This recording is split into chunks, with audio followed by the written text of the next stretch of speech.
Choque de guerreros. Poco después del amanecer del lunes 21 de febrero de 1916, los soldados franceses destinados en un sector del frente occidental, cerca de Verdún, recibieron una alerta, algo que ocurría rutinariamente. Inspeccionaron tierra de nadie, pero no detectaron actividad en las trincheras alemanas. De repente, el silencio de la mañana se vio interrumpido por el estruendo de un bombardeo de 1.220 cañones alemanes en un frente de apenas 13 kilómetros, la mayor concentración de fuego en el frente occidental.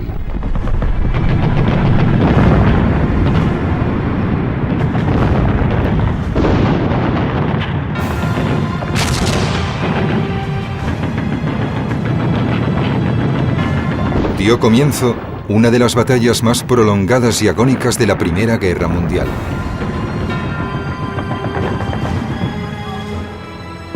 Tras casi 2 años a la defensiva, el ejército alemán atacaba y tanto el futuro de Francia como el de la guerra se hallaban en juego.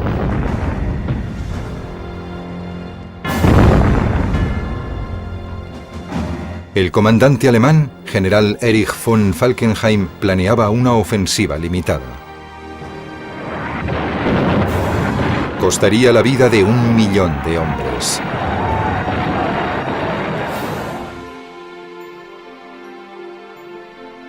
Henri-Philippe Pétain, el comandante francés de Verdún en el momento de la batalla, quedaría asociado a su defensa. Verdún simboliza la batalla por la supervivencia de Francia.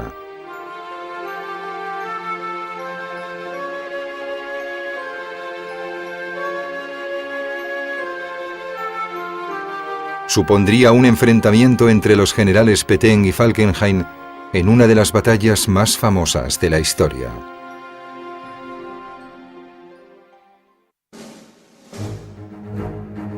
En agosto de 1914, la guerra de Francia y el estancamiento del frente occidental hastiaban a los aliados y a los alemanes. La guerra sería larga y brutal. En 1915, Alemania quería la derrota de Rusia, pero al mismo tiempo tenía que defenderse de Francia y Gran Bretaña. Los franceses y los británicos realizaron infructuosos intentos de traspasar el frente occidental. Creyendo que la artillería era la clave para la victoria, se usaban armas cada vez más pesadas y potentes, pero no conseguían romper las líneas. Los alemanes tuvieron éxito contra Rusia en los primeros años, pero estaban convencidos de que el conflicto se ganaría o se perdería en el oeste.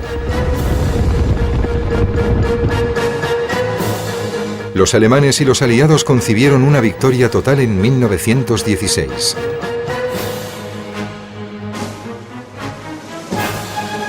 Para Pétain y Falkenhayn, 1916 sería el año decisivo. Sus brillantes trayectorias se verían enfrentadas en Verdún.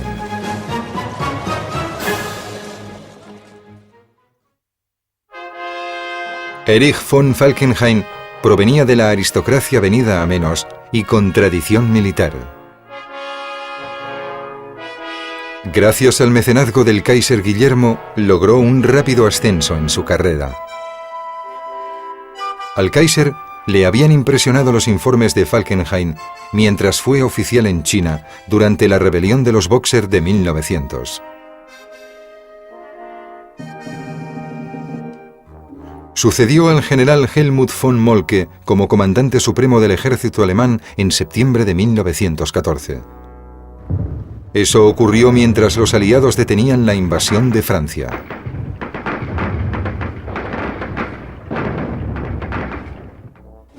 Falkenhayn era arrogante e impopular, 2 características negativas para ser un buen líder. Por un lado, había devuelto la potencia de combate a Alemania tras su incapacidad de vencer a franceses y británicos durante las primeras semanas.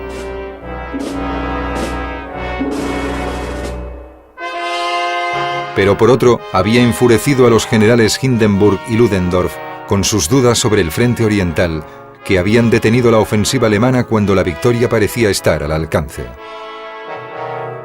Esto supondría un factor significativo en la manera en la que Falkenhayn se ocuparía de la batalla.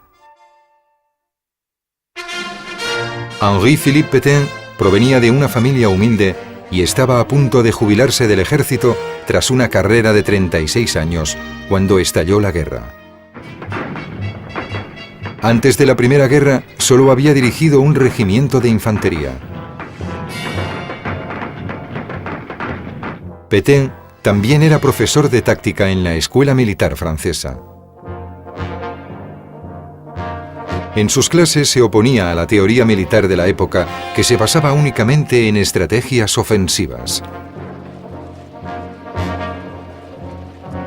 Pétain creía que la tecnología moderna, artillería y ametralladoras rápidas y precisas, supondría un castigo excesivo para el soldado francés cuando le atacaran. En lugar de eso, defendía el uso de una gran potencia de fuego como apoyo a la infantería, tanto en el ataque como en la defensa. Las ideas de Pétain a menudo eran ridiculizadas.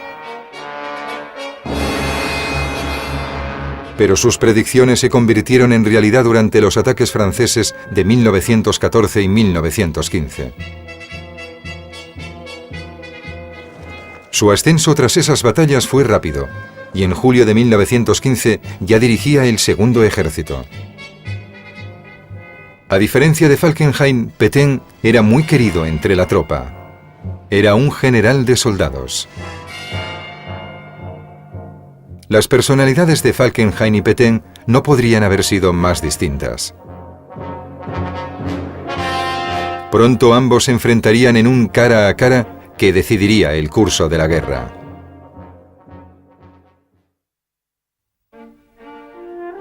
Los líderes franceses y británicos se reunieron en diciembre de 1915 para planear una gran ofensiva durante el año siguiente. Poco después, el general George Joffre escribió al nuevo comandante en jefe británico, general Sir Douglas Haig. Sugirió que británicos y franceses atacasen juntos a ambos lados del río Somme.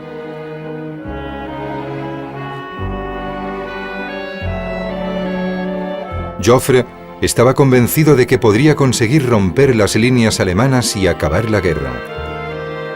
Douglas Haig prefería una ofensiva más al norte, en Flandes, pero como sabía que su homólogo francés era el comandante en jefe aliado, acabó por ceder. El ataque del Somme se planeó para julio. La enorme cantidad de artillería que pretendían desplegar en el ataque era un eco de la teoría de Pétain. El general Falkenhayn confiaba en que la fuerza de las defensas alemanas aguantase cualquier ataque.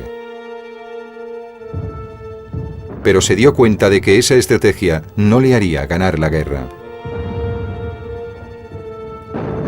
Tendrían que atacar en el oeste. Falkenhayn concibió un elaborado plan para que Alemania saliese de la situación. Consideraba que Gran Bretaña era el enemigo y Francia su espada en el continente. Necesitaba una manera de arrebatarle dicha espada para acabar la guerra. Falkenhayn creía que los franceses se hallaban cercanos al colapso moral y militar. En enero de 1916 le dijo al Kaiser que había notado una disminución de la potencia de resistencia y una limitada capacidad del pueblo francés para aguantar.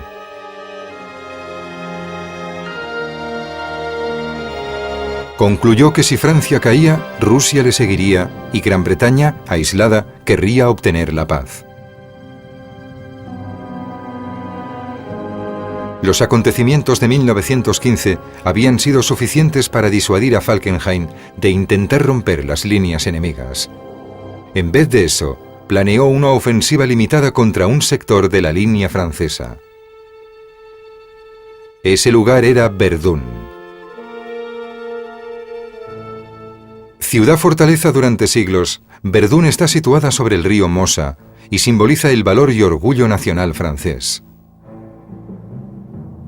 Construida bajo la supervisión del arquitecto del rey Luis XIV, Vauban, había resistido invasiones durante más de 200 años, incluyendo un intento alemán en 1914.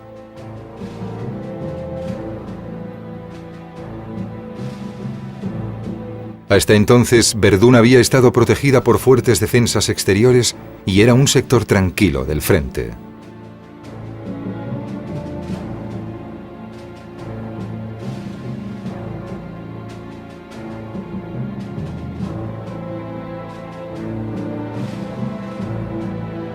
Pero iba a convertirse en la trampa mortal de Falkenhayn, obligando a los franceses a defenderse.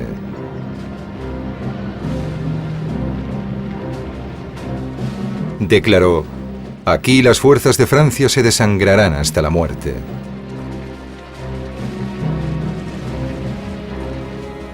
Los alemanes veían Verdún como el corazón de Francia y sabían que un ataque sería devastador. El hijo del Kaiser, el príncipe Guillermo, y su quinto ejército llevarían a cabo el ataque. Pero hubo fricciones entre este, su estricto jefe del Estado Mayor, general Knobelsdorff, y el general Falkenhayn. El príncipe consideraba que su objetivo principal era la captura de Verdún. Quería hacer ataques simultáneos sobre las debilitadas defensas francesas a ambos lados del río Mosa. Falkenhayn insistió en limitar la ofensiva únicamente a la orilla derecha, es decir, a un frente de menos de 16 kilómetros. Su idea era destruir totalmente el ejército francés, desangrando Francia hasta dejarla pálida, como solía decir. Pero sabía que eso causaría muchas bajas entre los alemanes.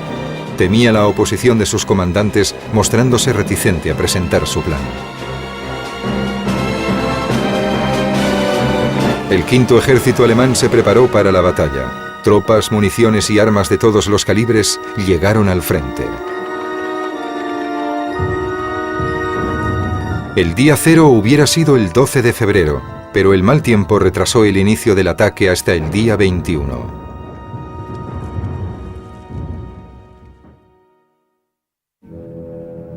El general francés Noël de Castelnau dirigía el sector de Verdún. La ciudad estaba rodeada de colinas que constituían excelentes posiciones defensivas. En las cimas se construyeron 3 anillos concéntricos de fuertes, con cañones para repeler los ataques de infantería.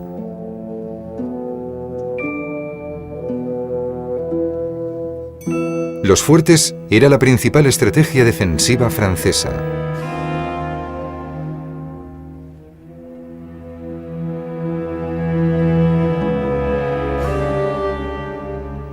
El mejor de ellos era Fort Douaumont, diseñado para resistir a los bombardeos más duros. Un sistema telefónico controlaba las baterías del fuerte. Estas estaban colocadas en torretas y consistían en una pieza de 155 milímetros, otra de 75 milímetros y 3 ametralladoras pesadas en cada una de las torretas. El fuerte podía albergar un batallón de infantería, 1000 soldados.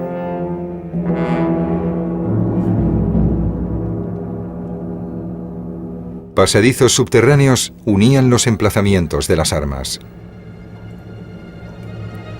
Cada uno de los fuertes estaba diseñado para resistir durante semanas sin ningún tipo de ayuda. Se hallaban emplazados entre 8 y 16 kilómetros de Verdún. Estaban defendidos por trincheras, reductos y cinturones de alambradas.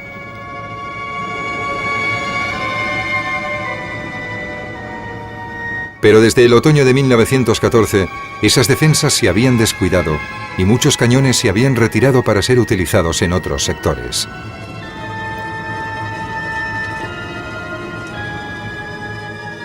La inactividad a ambos lados de la alambrada había provocado que la guarnición sintiera una falsa sensación de seguridad. Muchos de los fuertes, incluido Douaumont, poseían escasos efectivos. Las tropas francesas habían bajado la guardia. El teniente coronel Émile Drian, comandante de regimiento, no estaba satisfecho de la situación. A lo largo de 1915 había sido testigo del declive de la guarnición. Le preocupaba que Verdún quedase indefensa ante cualquier ataque de envergadura y utilizó sus influencias hasta que el Ministerio de Defensa francés tomó cartas en el asunto. Se envió una comisión a inspeccionar Verdún que recomendó que se tomaran medidas urgentes. Henri Pétain, que dirigía el segundo ejército más al norte, tuvo noticias del asunto. Pero concentrado como estaba en la defensa de la región de Champagne, no tuvo tiempo para pensar en Verdún.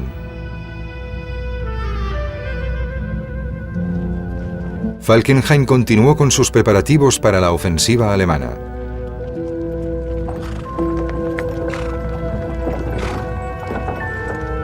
A finales de enero de 1916, los franceses vieron probable un ataque alemán y que Verdún podría ser el objetivo principal. Casi demasiado tarde, Joffre ordenó a 2 divisiones de infantería que reforzasen dicho sector. Pétain y otros comandantes franceses, nerviosos, dirigieron la vista hacia la fortaleza francesa. Los defensores de Verdún luchaban frenéticamente en una desesperada carrera contra el tiempo.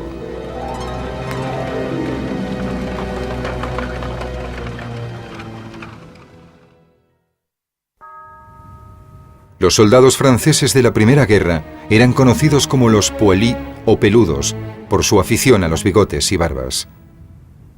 Odiaban atrincherarse. No les gustaba construir el sistema de trincheras alrededor de los fuertes que constituían la defensa de Verdún.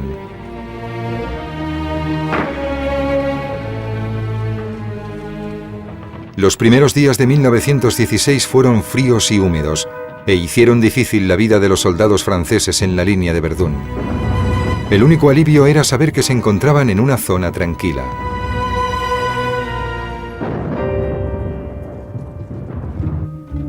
Pero esta apatía también tuvo consecuencias para los defensores de Verdún.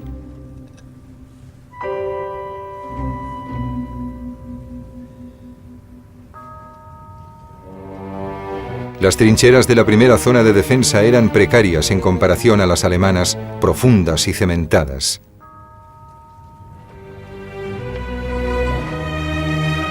La línea alemana se curvaba alrededor de Verdún a cada lado del río Mosa. Situada sobre una elevación del terreno, dominaba la ciudad y sus fuertes. Las defensas alemanas estaban bien localizadas y eran formidables.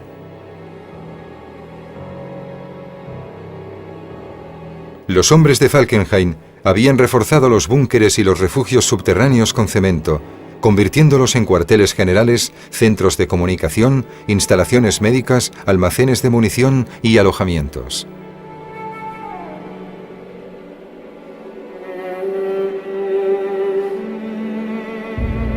Tras la línea, Falkenhayn instaló vías férreas estrechas para el transporte de la munición y suministros necesarios para el ataque.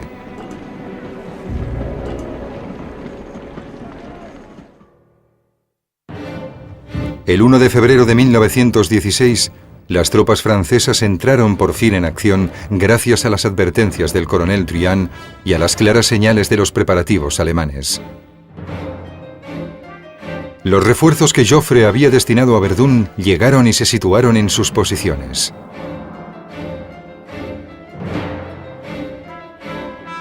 El futuro de Verdún dependía de si el ejército francés había asimilado la doctrina de Pétain sobre la utilización de gran potencia de fuego. Los poilus se preparaban para el inevitable ataque. Uno de ellos escribió: «Todos rezamos para que nuestros preparativos no hayan llegado demasiado tarde para el enfrentamiento.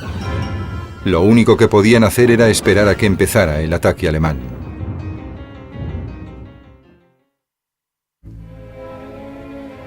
Preparados para asaltar Verdún, los hombres del quinto ejército alemán confiaban en su comandante, pero sentían hostilidad hacia Falkenhayn y su equipo.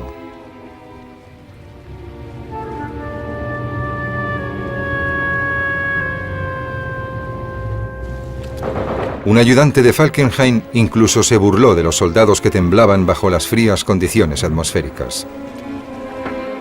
Se trataba de un triste ejemplo de las relaciones de Falkenhayn con sus hombres y de lo alejado que estaba su equipo de la infantería. Un soldado alemán expresó los sentimientos de la mayoría de ellos al escribir: «El valor no tiene nada que ver. El miedo a la muerte sobrepasa todos los demás sentimientos y es únicamente la compulsión lo que impulsa al soldado hacia adelante. Estamos motivados para luchar solo por la maldita disciplina del ejército prusiano y tenemos la sensación de que estamos obligados a hacer cosas terribles».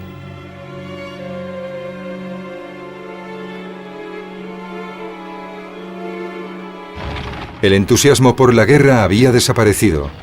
Existía un extraño sentimiento premonitorio sobre la próxima batalla.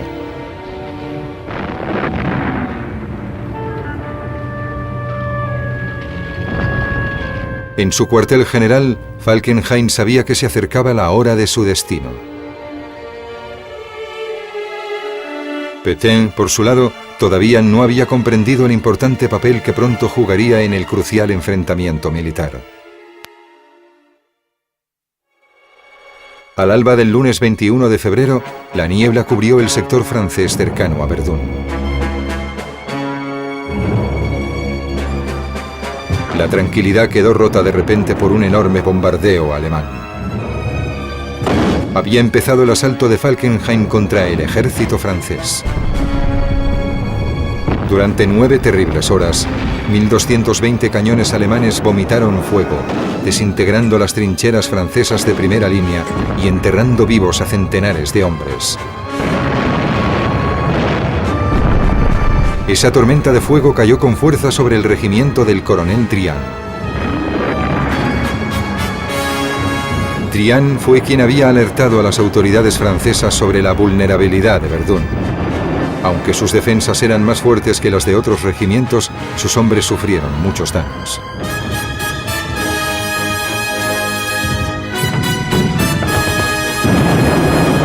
A las 4 de la tarde llegaron las primeras oleadas de infantería alemana. Mientras el asalto avanzaba, el frente francés corría el riesgo de derrumbarse. Un gran ataque de infantería tras el bombardeo habría roto las líneas francesas. Pero eso no era lo que el comandante en jefe alemán, Erich von Falkenhayn, tenía en mente. No quería que los franceses se retiraran, sino que enviaran más tropas a Verdún para que él pudiera aniquilarlas. Al final del día, el ataque alemán había penetrado en las defensas francesas hasta una profundidad de 3 kilómetros.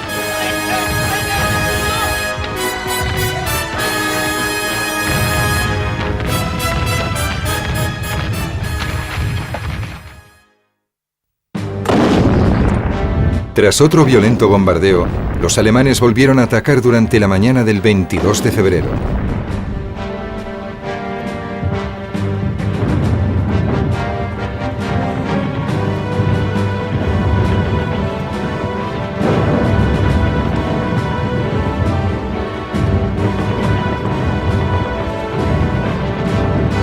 Una nueva arma aterradora y mortal apareció entre las tropas de asalto alemanas: los lanzallamas. Se usaron con efectos devastadores sobre la resistencia francesa.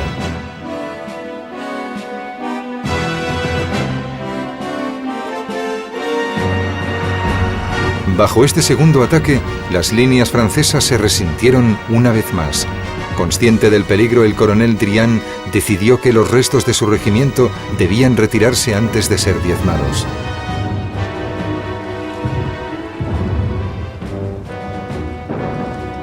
Mientras retrocedían, Drian recibió una herida mortal.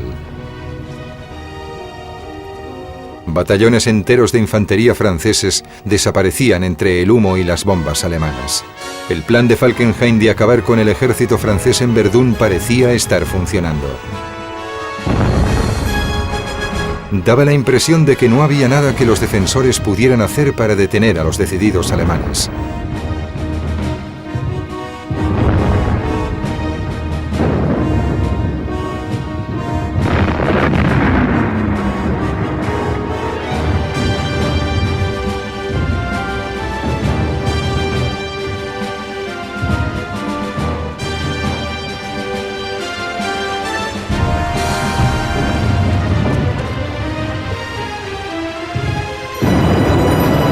Las tropas francesas caían a manos de su propia artillería. Las ametralladoras francesas detuvieron muchos contraataques franceses antes de que empezaran.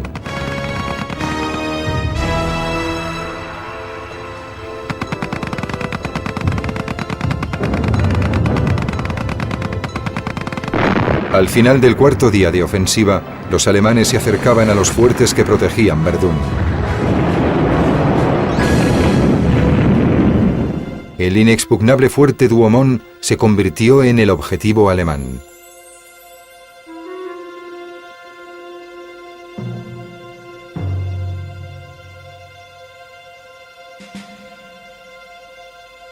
El experto en asaltos, el sargento Kunze, sería el protagonista de este ataque. La mañana del 25 de febrero, Kunze dirigió a su grupo de asalto del regimiento de élite Brandenburgo a lo más alto del fuerte Douaumont. Pero un obús perdido les alcanzó, haciéndoles caer a una galería subterránea. Milagrosamente ilesos, aunque bajo tierra, buscaron una salida y la encontraron en el techo del túnel. Ordenó a sus hombres que formaran una pirámide humana y al penetrar por la abertura se encontró en el interior del fuerte.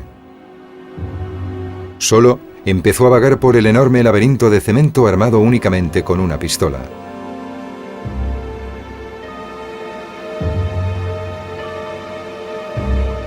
Oyó los estruendos amortiguados de los cañones de 155 milímetros del fuerte Douaumont.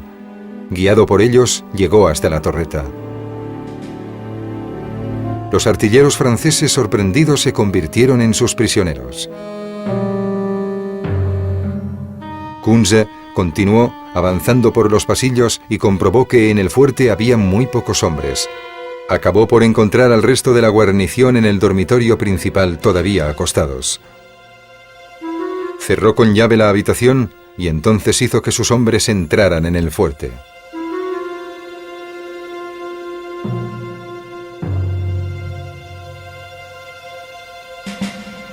El sargento Kunze, en solitario, había capturado el más prestigioso bastión de Verdún. En Francia, la rendición del fuerte Douaumont se recibió con desconcierto.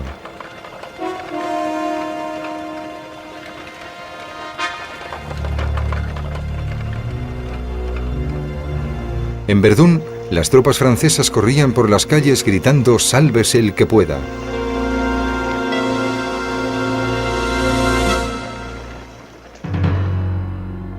Tras 5 días de batalla, Verdún estaba a punto de venirse abajo. Francia se enfrentaba al momento más crítico de la guerra.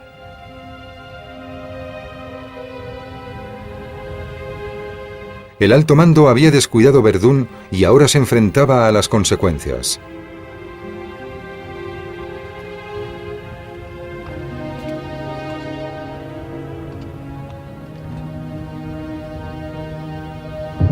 Joffre, el comandante en jefe francés, sabía que solo un hombre podría salvar Verdún y Francia de esa crisis.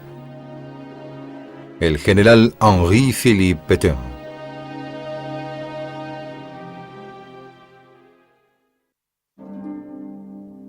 La noche del 25 de febrero de 1916, el comandante en jefe, Joseph Joffre, ordenó a Pétain que se ocupase de la guarnición de Verdún. La primera misión de Pétain fue tranquilizar a sus hombres y convencerles de que su situación pronto estaría bajo control. A partir de entonces trabajaría para contener y derrotar el asalto alemán.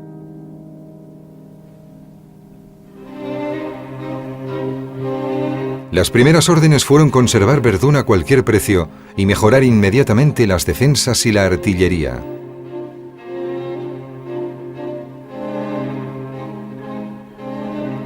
Los refuerzos empezaron a llegar a Verdún.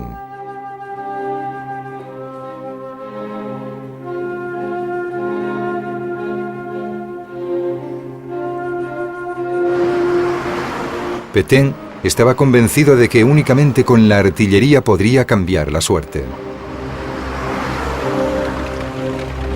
Empezó a desplegar más cañones.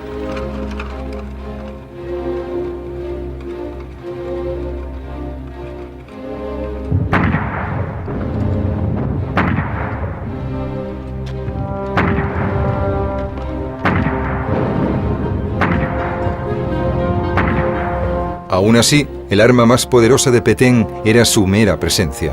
Su frase "no pasarán" se volvió legendaria.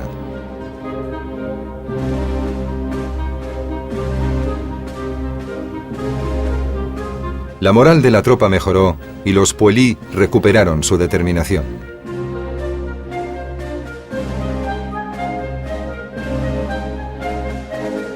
Mientras tanto, por la única ruta de acceso a Verdún que estaba a salvo del fuego alemán, llegaban camiones que traían una cantidad constante e interminable de suministros y refuerzos.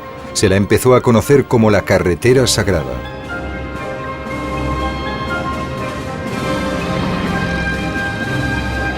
Durante la primera semana de marzo, 190.000 hombres avanzaron por ella hasta el frente.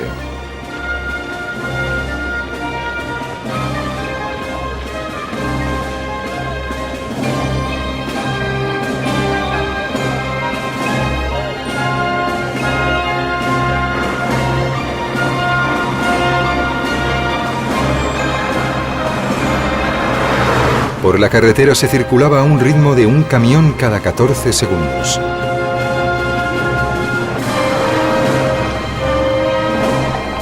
Falkenhayn parecía estar consiguiendo su objetivo de atraer a todo el ejército francés hasta su matadero.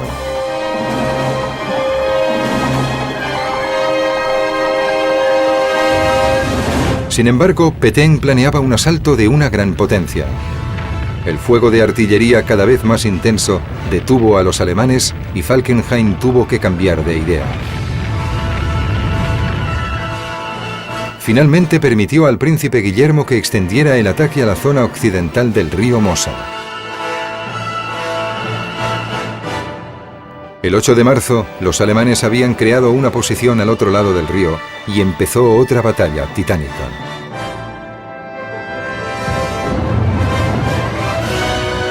Ambos bandos lanzaron más hombres a este nuevo enfrentamiento.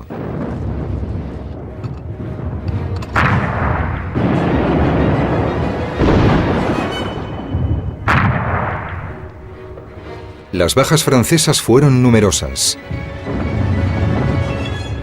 Pero Pétain también estaba causando graves daños a los alemanes.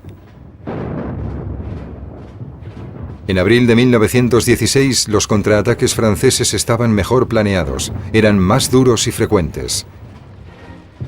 Los alemanes se alejaban de las puertas de Verdún.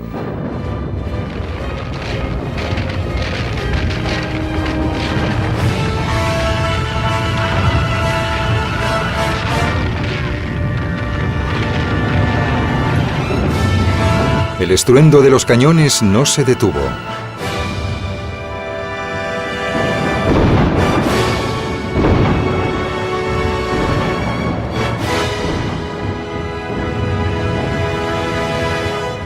En mayo, el paisaje de Verdún era un escenario de muerte y terror. El campo de batalla había quedado pulverizado por la artillería de ambos bandos.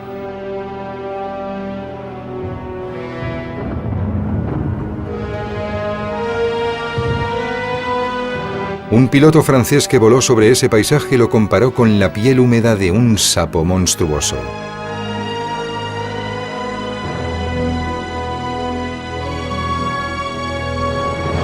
En tierra, el soldado y escritor Jacques Millet lo describió así: por todas partes había cuerpos sobre los que tus pies se hundían.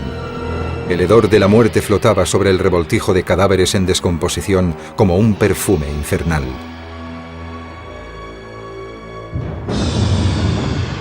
La artillería y la infantería de Pétain empezaban a superar a Falkenhayn.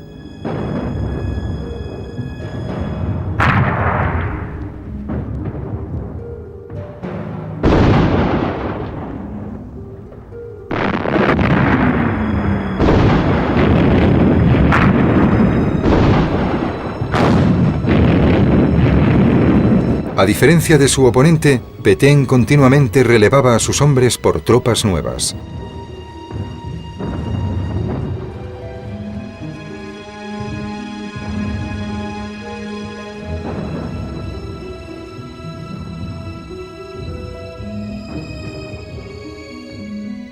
Los alemanes extenuados se rendían cada vez con mayor frecuencia.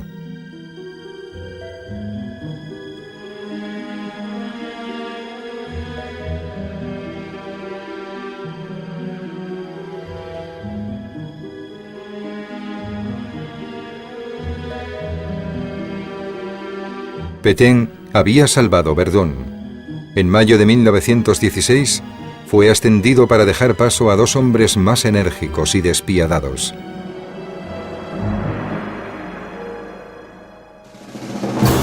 Se trataba del general Robert Nivelle y del general Charles Mangin, al que sus hombres conocían como el Carnicero. La batalla proseguiría presionando al ejército británico para atacar en el Somme antes de lo previsto.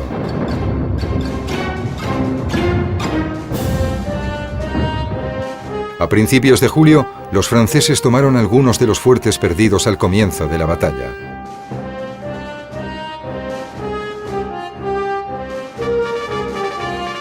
La situación estaba cambiando en Verdún.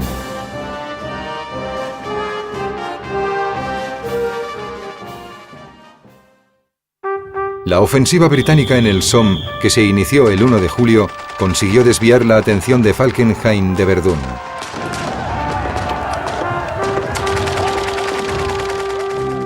Se vio obligado a pasar a la defensiva. No podía atacar a los franceses y al mismo tiempo resistir ante la presión británica.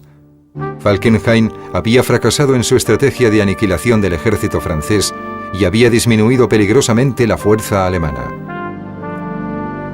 Los franceses pudieron recuperar la línea de frente original a finales de 1916. El ejército de Pétain había salvado tanto Verdún como a Francia, pero el precio había sido muy alto.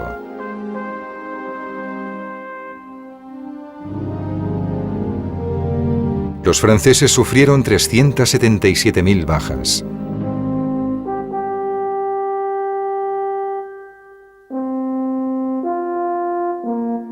El 40% resultaron muertos o desaparecidos.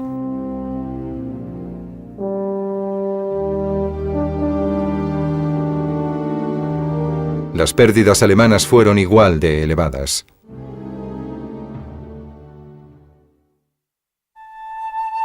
Durante 1916, más de 3/4 partes de los soldados franceses habían circulado por la carretera sagrada.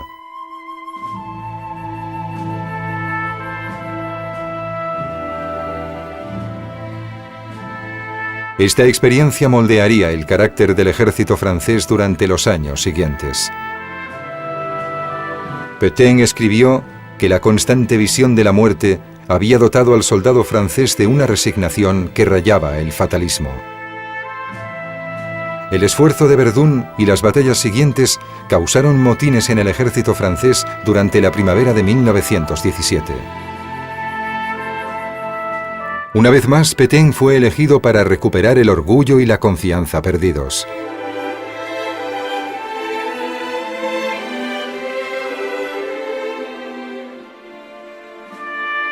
Pétain no dudó en hablar directamente con la tropa para descubrir cuáles eran sus motivos de queja.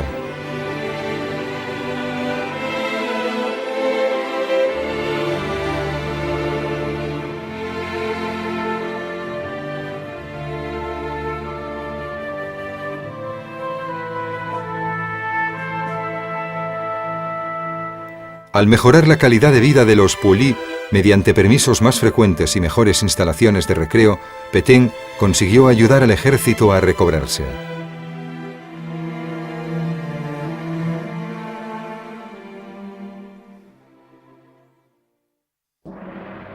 Henri Pétain saldría de la Primera Guerra Mundial como el mayor héroe francés. 20 años después, en mayo de 1940, sería llamado de nuevo para rescatar a su país del desastre.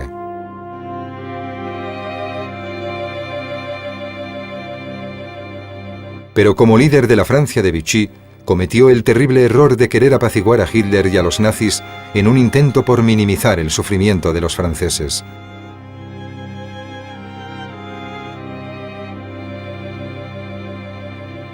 Las decisiones de Pétain le harían caer en desgracia al final de la Segunda Guerra Mundial.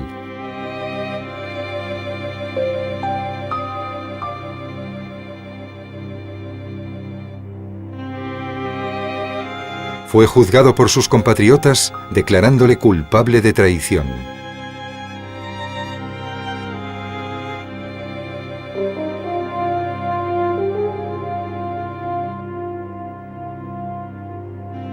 Charles de Gaulle, que había luchado en el regimiento de Pétain antes de 1914, mostró clemencia y le salvó de ser condenado a muerte. El antiguo héroe de Francia murió en 1951.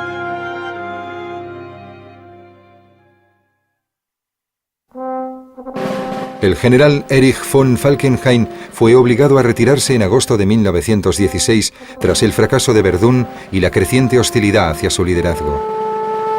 Fue sustituido por los generales Hindenburg y Ludendorff, que habían tenido éxito en el frente oriental. En septiembre de 1916, Rumanía entró en la guerra en el bando aliado y Falkenhayn fue enviado a aplastar esta nueva amenaza, haciéndolo con gran crueldad. Después recibió la misión de ayudar a los turcos a reconquistar Mesopotamia. Luego intentaría hacer lo mismo en Palestina. En ambas misiones fracasó. Falkenhayn pasó los últimos meses de la Primera Guerra dirigiendo un ejército en Lituania. Murió en 1922.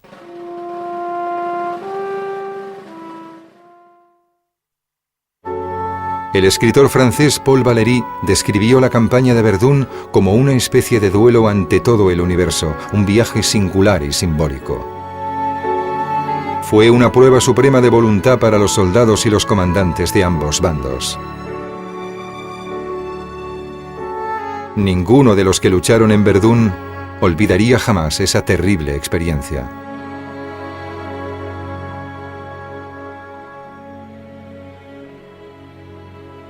Los dos generales responsables de la lucha eran hombres con caracteres completamente opuestos. Los soldados odiaban al autocrático y distante Erich von Falkenhayn. Por el contrario, el compasivo Henri-Philippe Pétain era una fuente de inspiración para sus hombres. Falkenhayn quería convertir Verdún en un símbolo del sacrificio francés. Pero apareció Pétain y frustró sus planes. El sacrificio de ambos bandos fue inmenso, como es evidente por las tumbas de aquellos que aquí cayeron.